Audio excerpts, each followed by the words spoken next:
Welcome back. You're watching Beyond the Bites. We're discussing racism against Northeasterners in Delhi. Is it a myth or a reality? A lot of important, crucial points have come up in course of the discussion. I would want Dr. Sarkar from the Political Science Department of Cotton University to come in here. Dr. Sarkar, end of it, having discussed all this, do you think the idea of an inclusive society is eluding us as a nation? See, I think it is very important to have the idea of an inclusive society, because let me just broaden the framework here. Whenever we are talking about discrimination, that happens because there are more expectations of assimilation than of integration. And when you go to the theoretical understandings of multiculturalism, what happens is that some people have problems with certain cultures, and that is the reason why these kind of problems emerge in the first place. So I think the solution to bring about an inclusive society has to be preluded. It has to be preluded by a process of acknowledging acknowledging differences, acknowledging cultures, and I would like to refer to one particular theorist here, Will Kimlicka. He talks about multiculturalism, about acknowledging differences of people and taking up the minorities as national minorities, because, we from this part of the country, when we go to the mainland, we become a national minority. We have a history, we have a culture, and, we have every right to be integrated into the society as we are. And that is going to result into the kind of inclusive society that we are actually looking for. Apurv, what do you think the role the quote-unquote national minority can play in the inclusive society theory that we have? So, I think if we all act as one, that's a myth. If we try to all act as one, that's a myth. Because history has shown cultures that we, multiple people of different ethnicity and belonging, have always ruled and stayed and control and rule India, right? So that is always being taught as our history or by our forefathers that, yeah, we have defeated certain people and come up to existence and we were the dominating culture back then. So that is how people learn, the kids, they learn that, okay, we are a superior culture to anybody else. It doesn't matter to a particular, precise other culture. So it's time to accept all cultures, and that should be the mantra across the nation. That should be the Sure. motive. Dr. That Sarkar should wants be. to come in here. I just want to say that, that is exactly the idea we're talking about. Right. And another thing that, is very important to be acknowledged is that there has been an impact of a cultural hegemony. There's a cultural hegemony which ultimately results in these kind of, undue instances in society. So when we're talking about an inclusive society, we're talking about different cultures coexisting. We are not ruling out one particular culture as majoritarian. We are a diverse country, we've had a diverse legacy, and we want this diverse legacy to continue.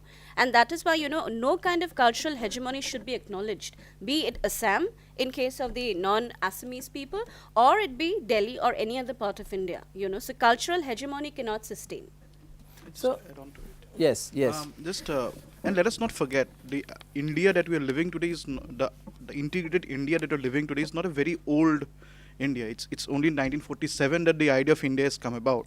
So these things, these situations are a process of nation building. Now this is also a process, and what we should be looking into is that how smooth the process is. So we as a nation need more time to accept each other in different territories. That is what you're saying. But despite all that, don't you think some sort of mainstreaming is happening? People are getting mixed. People are different cultures are coming together. For instance, even in Delhi, you have so many cafes, eateries, restaurants. They are catering to the people, selling northeastern cuisine. People who are coming in are again North Indians, enjoying the meal. Food again is a great bridge builder, and some sort of mainstreaming is happening very quickly. But again, I'll reiterate the point that for how long? It's only 90s and 2000s that this assimilation is happening. That's when the let's not use migration, but people are moving to and fro. So it's not a very long history we're having, but since this process is going on, so the frictions will occur. So the processes. But need despite to be all smoothed out. that, despite all the incidents, do you think there's a semblance of us moving towards the right direction, despite all the odds? I'm an optimist, and I believe it will happen. Would you like to add to that, Dr. Bhattacharya? I would like to add on here saying that, that idea of cosmopolitanism, that we don't belong to a region or a nation, we belong to this world, right? So when we are in the in the verge of trying to become the next like big thing in the world, our nation as a whole, when these things go on inside a country, then we cannot move. So like he said, even I'm also an optimist, every day, like I think what to do, how to how to play my small bit in the process. But then and then I become sometimes a lot of frustrations and all when I see nothing's happening and I'm not able to play my part. But then I'm also an optimist, and I think this process is moving at a slow pace. We need to fasten it up, and yeah, along with the process of assimilation, like you said, restaurants are being opened, like people want to come here, eat our food, and like see our dressing, but there is also a sense of exoticizing along with that. So that needs to be eradicated. Now we're running out of time. Language barriers is very important to break the language barriers, but whose responsibility it is? Who should take the first step? The one who is migrating, or the others who are there? Dr. Sarkar, very quickly, your thoughts on that. See, I think it's a two-way process because, again, when I talked about hegemony, the hegemony comes in terms of language as well. Because, these ideas that Hindi and English are our main languages. So what happens is that when you go down south, people will not speak any other language. Given the fact that you do not know their language, they will continue with their native language. So when it comes to breaking the barrier in terms of language, it has to be a two-way process. We have to take up theirs, they have to take up ours. The alienation, as in their language and our language, has to go. And maybe we can come to a middle point, like talking in English for that matter. It has to be there because language is supposed to be our legacy. It's the legacy which is sustained in spite of differences, and we cannot let that become the reason of sustaining differences even more. I would like Ria to come in here. Ria, do you think Northeasterners in Delhi National Capital Area are making enough efforts to ensure that they break the language barriers there?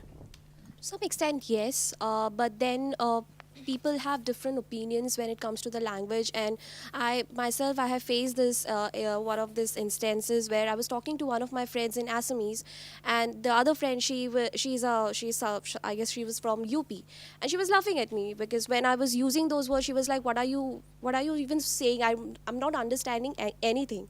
So I think majority of us should really come forward and try to break this through our words, try and make them understand that what those really mean. And it's not just it's not a matter of joke or something. We should respect our languages, and language to a great extent, yes, they can work as a development factor for people, the other people, to really find this place much more interesting and think beyond very what important their point. Very important point made there. Apurva, your thoughts. You had been pressing that Northeasterners are not really gelling well. Are they doing enough to break the language barriers in the National Capital Area? So what I currently see, I moved back on last year May to work with Oyo Rooms in Guwahati and to build up the region. So what I currently faced here is like really we're going in the right direction. Why I feel that is because currently the manager, who's the city head of Oyo Rooms at Guwahati and Northeast, is a Jat guy, and he belongs to Ghaziabad, and he is really welcome here. He never had a bad experience, he never faced any discrimination.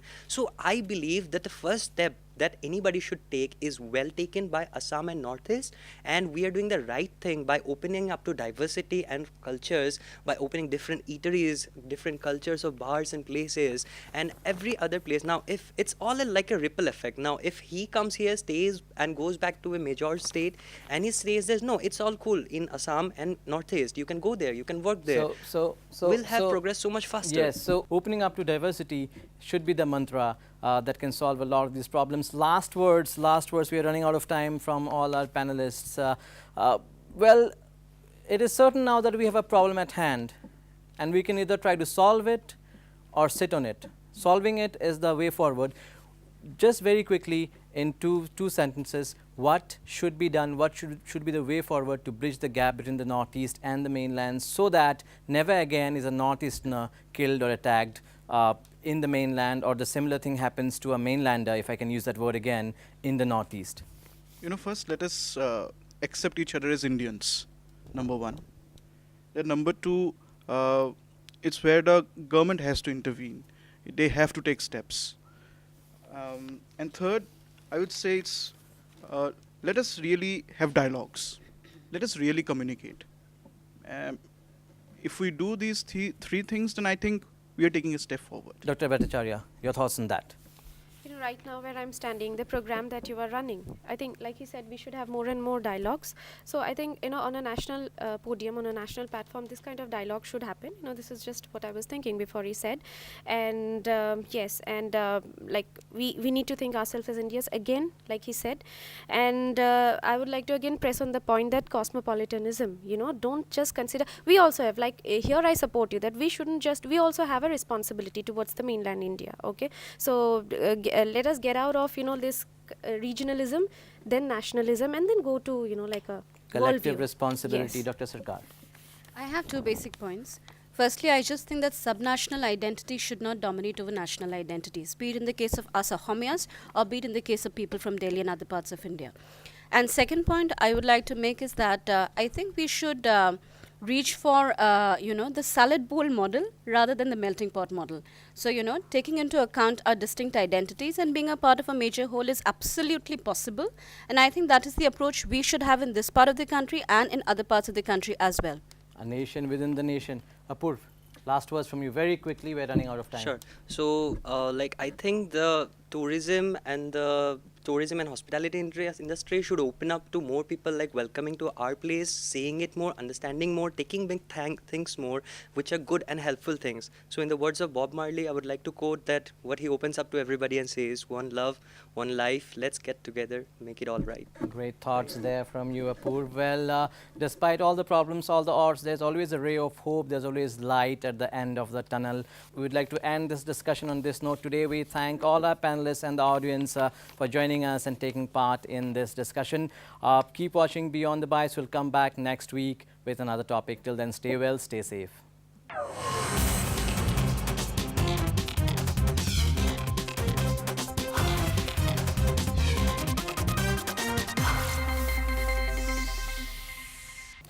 Welcome back. You're watching Beyond the Bites. We're discussing whether racism against Northeasterners in Delhi is a myth or a reality, and we had quite a few interesting views from our panelists before the break. Now, very disturbing reports, according to the Baysborough Committee findings, have come out. Close to 90% of Northeasterners who migrated to Delhi and NCR between 2005 and 2013 have faced discrimination.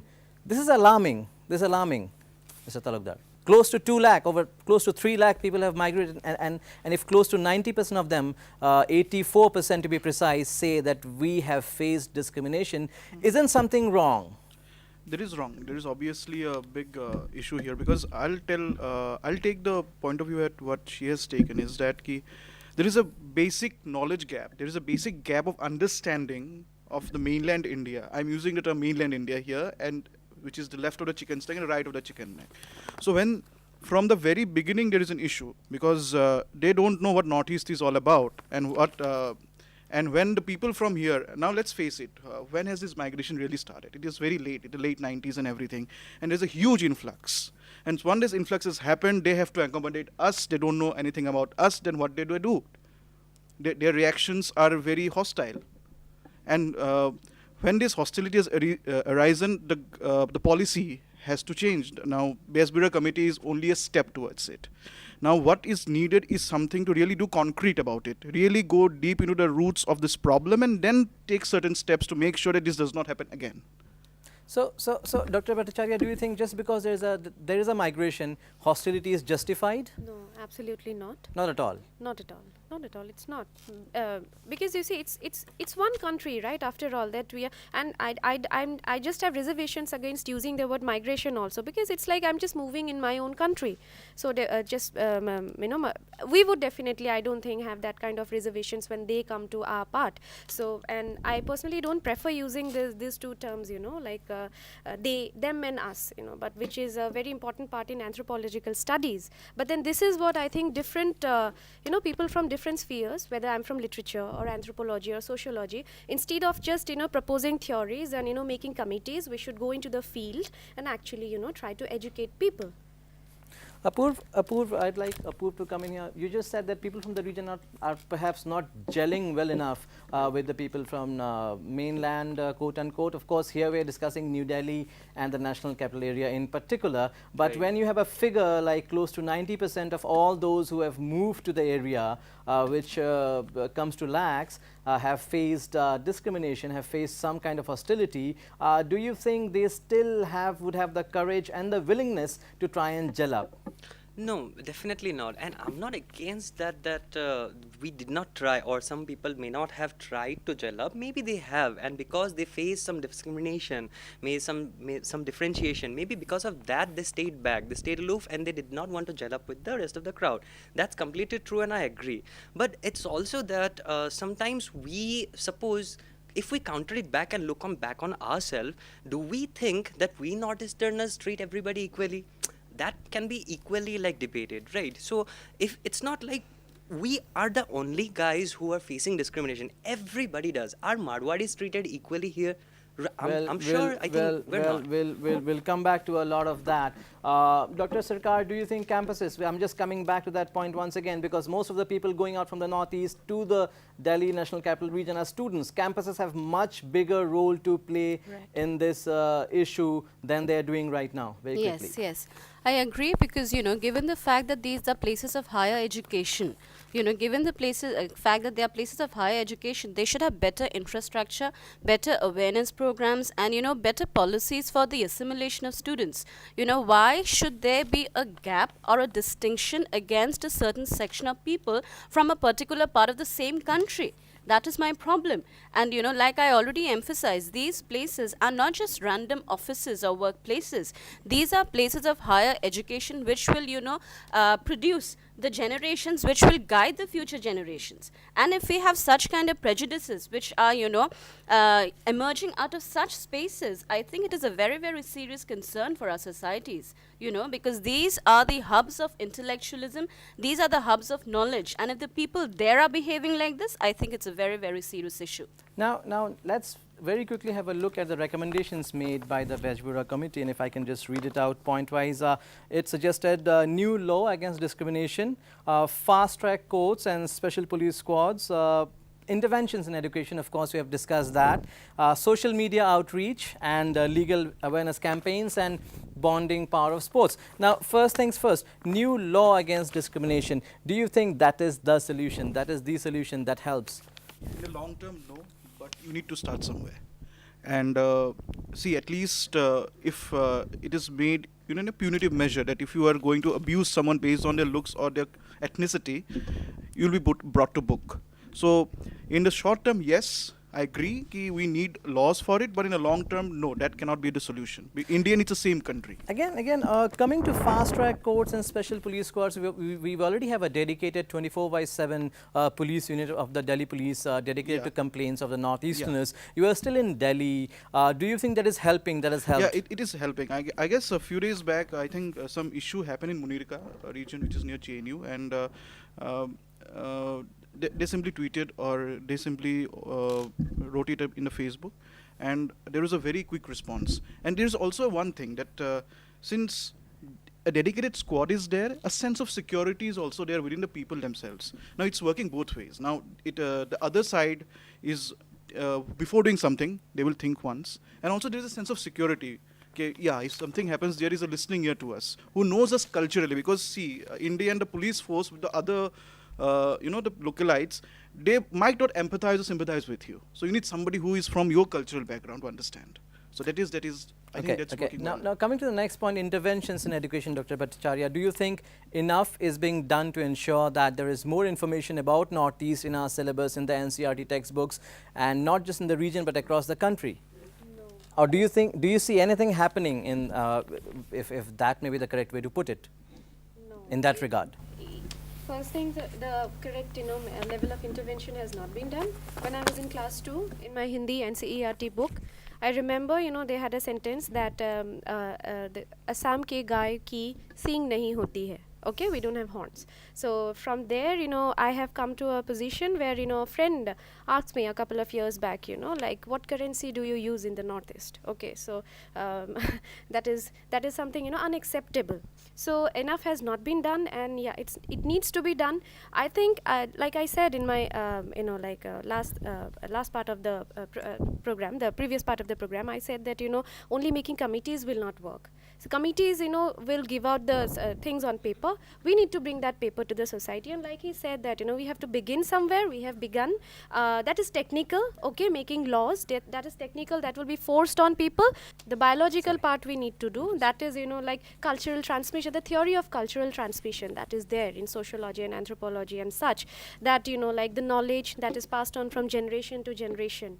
So in the for short, for as of now, laws are fine, but in the long run, yes, the cultural transmission has to be, changed completely, the course of the cultural transmission.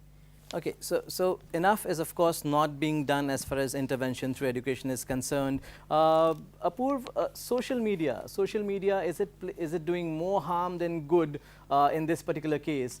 We have rumors circulating fast, we have incidents circulating, and that doesn't help, probably spreads more hatred than love and cooperation very quickly. Right. So all the racial slurs that has been explored and exploited in the Facebook and other social media is mostly, yeah, it's been generated and produced and has got much more virality than any other racial discrimination. Yes, we also face a lot of issues. That is why we are more loud about it. We go for protest through offline on the streets, Chanta, the places, India Gate and all. And plus, we also do that on the social media, and it gets a lot of attention. Somehow that is, yeah, we need to prove ourselves that we can stand our own ground, but also that makes us again different from the majority. We again made it feel like we are getting discriminated every day. We're just cribbing about it, and we're not doing enough things. Cribbing about is what Apurv says. I want Dr. Sarkar to come in here, react to that very quickly. Actually, I have a difference of opinion with Apurv, because the first point, I do not agree about the not gelling well part, because I think we have every right to maintain our culture wherever we go. And the part about mixing up is not the sole responsibility of the people who change location, but also the people who are the natives of the other place that they go to. So I think, the part of assimilation is a two-way process. It has to happen from this side and that side as well.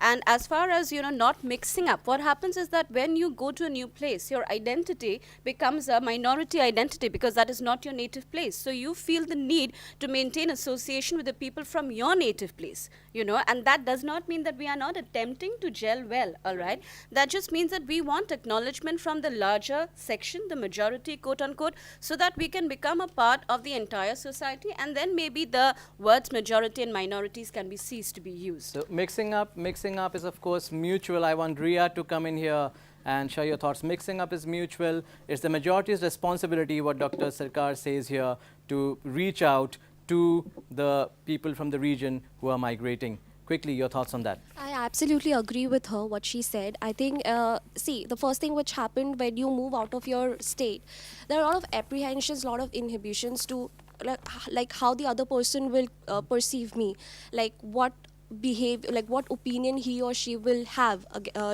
about me. So once you get over that, once you are comfortable, I think it's important to for you to get gel with that person. So that's it. At the end of the day, you can also, if you do that, you are also exchanging your cultures, and that is something I feel that it's required, because we humans are somewhere, we are not I guess we are in a situation where we rely on digital media, we rely on social media, and we get information from that. But a human connection, and through which we could exchange cultures, that would be like that will just give a new dimension to what our thinking and our perception towards Northeast. Now, taking a cue from that, I would like to come back to Apurv, a point that you made moments earlier. There is also a belief that people from the mainland do not also receive the best of welcomes in the region. Exactly. Very quickly, your Exactly. thoughts on So that. what I think about is that changes begins at home, at your own self first. The moment we open up ourselves and invite people to be, actually what we are perceived in the mainland India is that we are really cool people. The cool kids, they play well, they gel up well, they have good dressing sense, they are good at fashion, they study well, they have all the added advantages which mainland maybe are lagging behind or at par with us. So when we are looked at, we are always looked at like the cool kids, and they really want to be one of us. But we maybe have not opened up that much as we needed to, so that we are making them welcome and see that, yeah, this is come to Assam, come to Meghalaya, it's wonderful, it's beautiful, it's full of natural resources, come explore us. And then you might be like much more friendly than today we are at the mainland India. And in reality, I do have really a lot of friends. I have more friends of the northern crowd than I probably have in the northeast. And I have seen from the both ways. I was born up here, I was brought up here. I've seen our part side. I've also seen and felt what the other side feels like. So that is why I've come up So with a, basically, yeah. Mr. Talukdar, is it a lack of communication, more communication is required that is leading to a lot of confusion, that is leading to all this? Is that a part of it? Yeah, I guess I like to also add on something to it. There is also an historical baggage to how this course. whole in the northeastern India. There is a, because if we see, because of our past, insurgent past, the northeast has been looked as a very dangerous place, and at the same time, let us use the word us and them here. Now us, we look at them as somebody who has the popular narrative has been they are the exploiters. Now this is what is the baggage we are carrying right now. Now the time has come, we have to drop that baggage. As we have said, we need more communication avenues. Now the media is only a part of it. We need more, exchanges. We need more communication between individuals, institutions, governments, students, at every level. And once we disengage ourselves from the historical baggage and we communicate well, maybe that is a step forward. So is it a tale of two baggages, Dr. Bhattacharya, very quickly? Yes, you use a very apt word, that is baggage. Like I initially had used the word ideology, together with which comes this word baggage, and I would like to broaden it. Let me make it cultural baggage. Okay, not just a historical baggage. So cultural baggage includes history as well. So it just doesn't happen overnight. So we have to address a long history of how this entire image did come up, and ideologies and prejudices, they are always internal, and they always exist as internal cognitions. So when they manifest themselves in the form of metaphors and symbols, and lead to theories and practices like sexism or racism, it becomes really, really serious. And at that point of time, we should actually try to see that is it something individual, on an individualistic level, or is it something which is supported by a larger social structure. And I think what is happening to Northeasterners in Delhi is this second part, like I've already said once before, the second part, the larger social structure. So, and that structure needs to be broken. That baggage needs to be broken. Yes, the baggage needs to be broken. The ghetto needs to be broken. Yes, I would like the audience to come in here. Do you think there is a fear of the outsider? There's a fear of the outsider in the Northeast, in Delhi, everywhere. It is this fear of the outsider which is leading to a lot of confusion, a lot of hostility. Firstly, I would like to say that I myself am not from Northeast. I have come from MP, but I have stayed in a lot of places. So I don't know whether I should be feeling ashamed of it or not. But before coming here, I had this mindset ki, what am I going to do there? I've never been there. What is the place going to be like? There are only people who, there's going to be a lot of language barriers and stuff like that.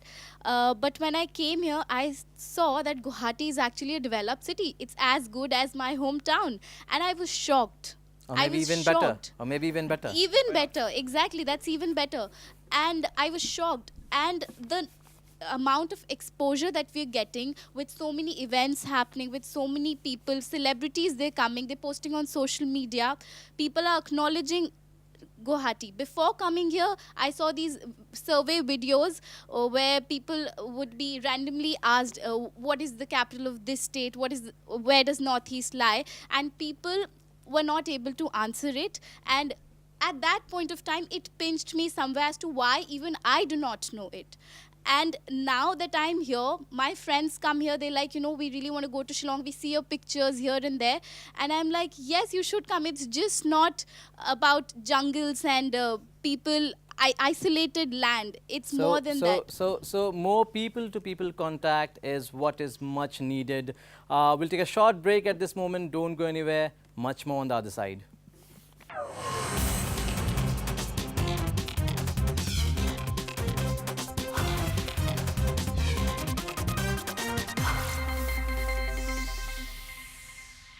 Hello and welcome to Beyond the Bites, a show that deals with the trending issues concerning the region. There seems to be no end to attacks on northeasterners in the mainland, especially national capital Delhi, with 2 such cases reported just last week. Not just attacks, but use of derogatory terms and common bad-mouthing is what people from the region often face outside. Is it mere ignorance about the very existence of the region that leads to such behavior, or is it racism or intolerance towards anybody who looks a bit different? Again, does the same apply to people from the mainland when they travel to the northeast? Well, to try and find answers to these and much more, we have a group of panelists and audience with us today. I would like to introduce each of them. I would like to start with Brigu Talukdar, who is pursuing his PhD from the Jamia Millia University, Delhi, also former guest faculty there. Thank you so much for joining us at Beyond the Bites, Mr. Talukdar. I also have to my left Dr. Pranami Bhattacharya from the University of Science and Technology, Meghalaya, Department of English. Thank you so much, ma'am, for being with us today. And to my right, of course, is Dr. Sabrina Iqbal Sarkar from Department of Political Science, Cotton University. Welcome, ma'am, to the show.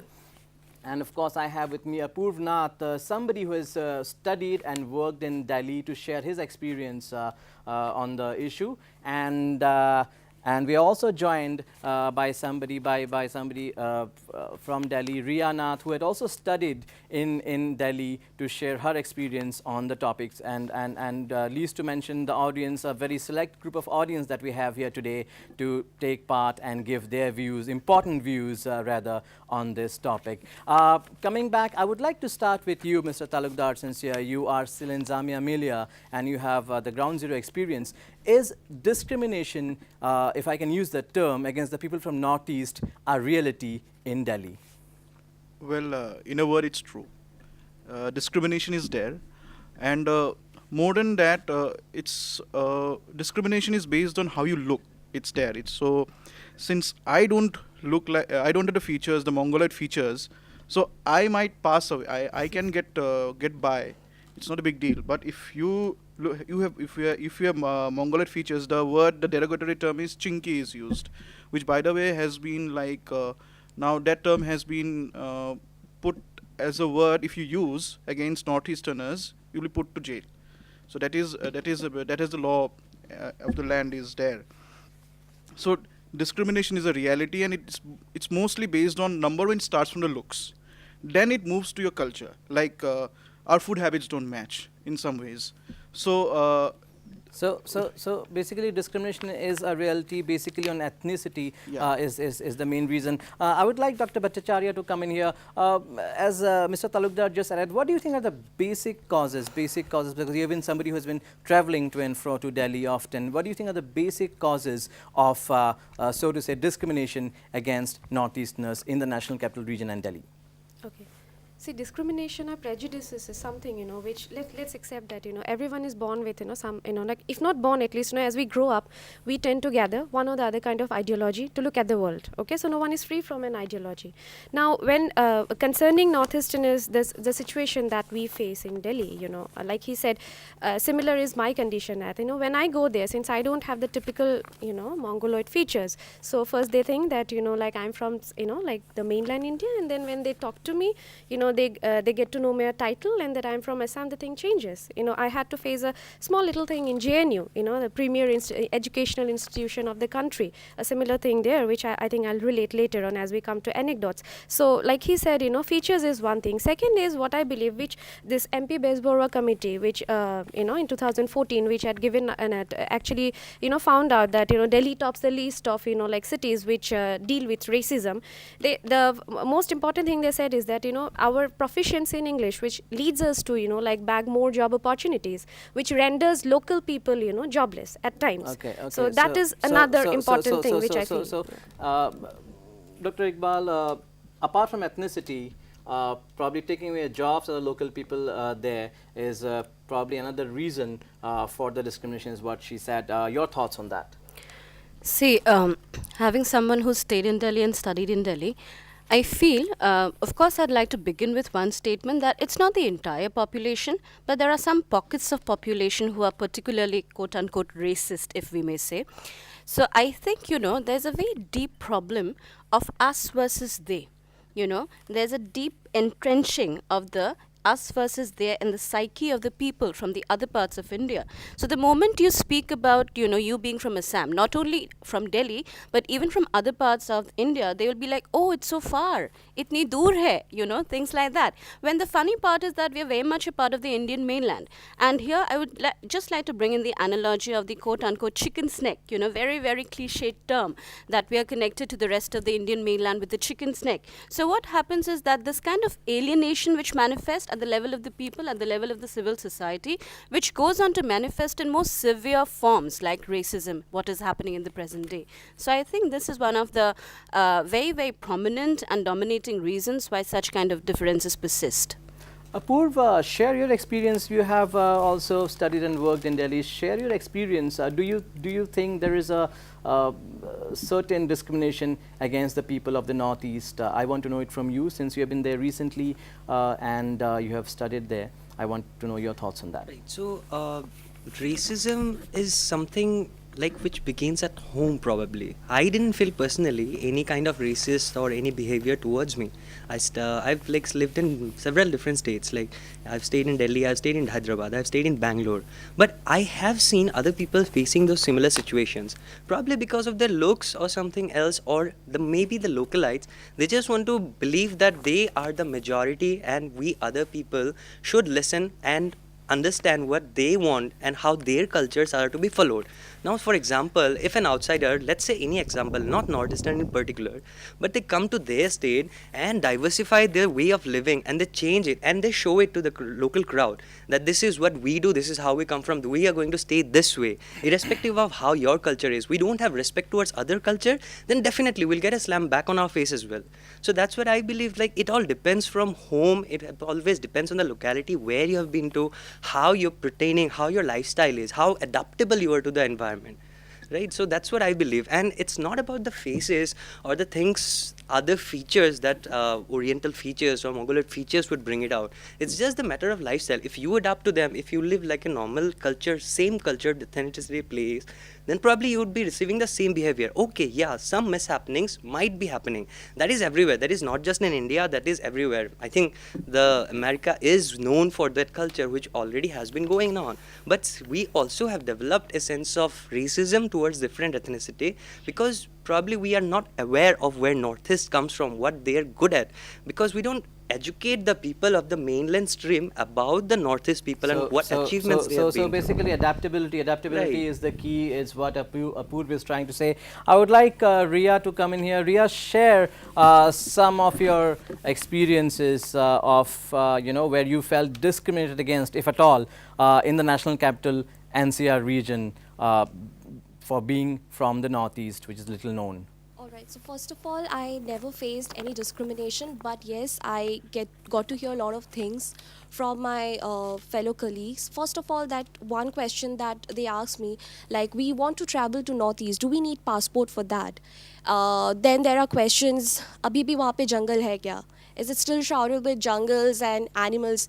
And then there are questions like, you people eat snake, you people eat dog. So they have a lot of misconceptions and I would say wrong perception towards Northeast, which I feel somewhere is the national media. They should also take some sort of responsibility to educate people towards Northeast, that Northeast is just not about snake or dog, it is beyond Yeah, that. of course, there's a lot of ignorance, of course, and again, talking about food habits, that's something different. People have the right to their own food habits. We'll come to a lot of that Exactly. later. Exactly. So I think as a part, as a citizen of India, I also feel, and as someone from Northeast, I also feel that when you come across such questions, it's then and there you should educate them, tell them about your state, and tell them what lies here. It's not just about jungles; it's more it's beyond that. So that's what I feel, and that's something that I got to hear when during my 3 year stay in Delhi. Okay, Mr. Talukdar, a lot of people are who go to the from the region to the Delhi National Capital Region are youngsters, students mainly. If you see, close to 70 to 80% of who are going, or maybe even more, are students, and probably they face a lot of discrimination everywhere. It begins from the localities to the college campuses to the university campuses. If you see the age group of people from Northeast who are in Delhi, it would range from 18 to 30. Yeah. Does it mean that our campuses, our institutes of higher education, have also failed in this regard to prevent racism? You can relate from your own experience from I Zamia. will say yes. So the first thing when you go to a city like Delhi is the first thing you search for accommodation.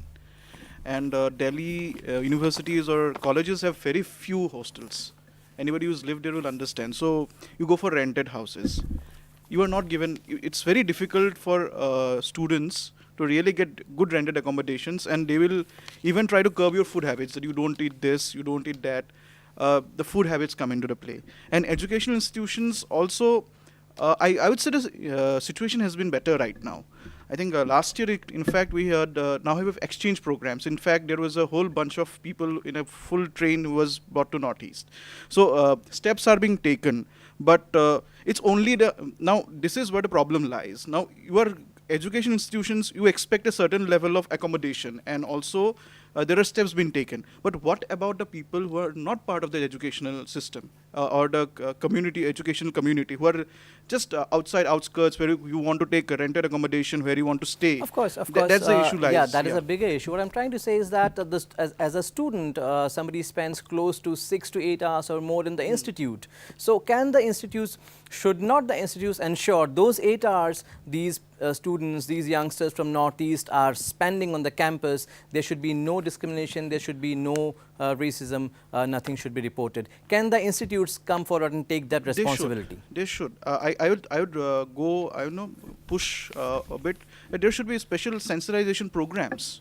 Why not have programs which really, introduces Northeast as an area to the students who are not from Northeast? I think that would be a great step, and definitely the education institutions are a hub where these things can be promoted, and they should take the lead.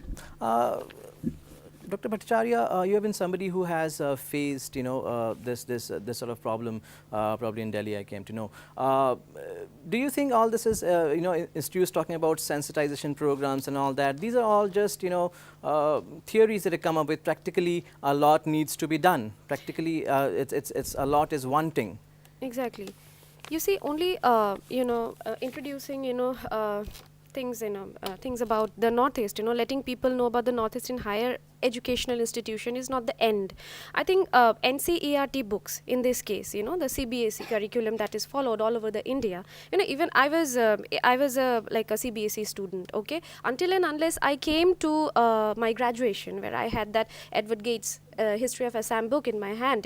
I'm myself being an Assamese. I mean, this is very sad on my part to say that I was not very acquainted with the history, politics, and sociology of Assam. So I think NCERT books can play a huge part in that. At least 1 or 2 chapters about the ethos of Northeast, the culture and history of Northeast can be introduced there, so that from ground level they can come, more, educated to the higher educational institutions.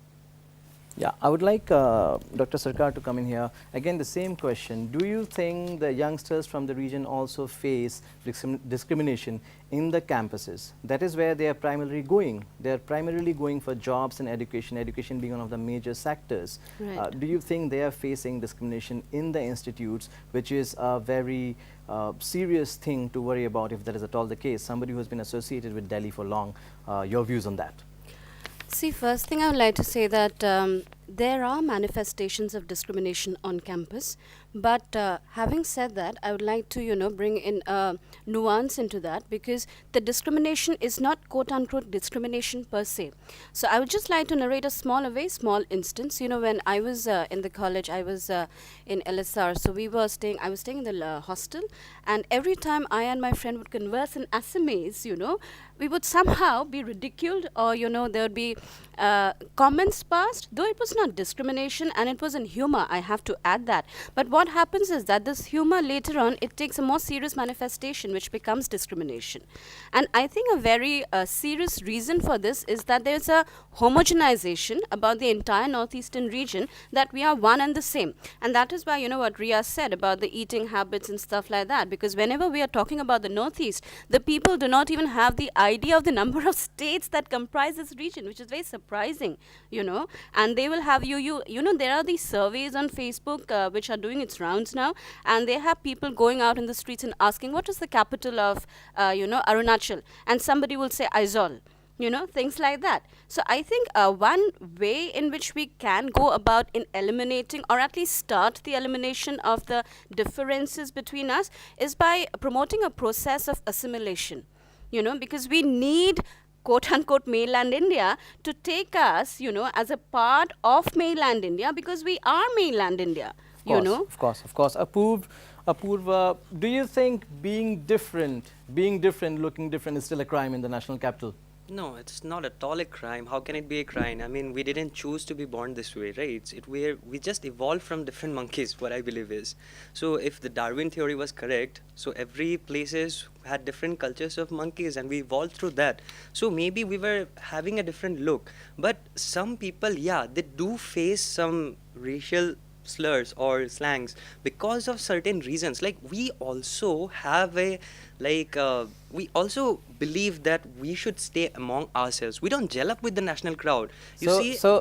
Right. I would like Ria to come in here. Poov is saying that the people from the region do not gel up well with the national crowd. Ria, very quickly, your thoughts on that. Well, I don't agree with that, because I have had really good friends from Delhi and from the entire NCR, like whatever friends I have there. And one thing that I have really, enjoyed there is a good friendship.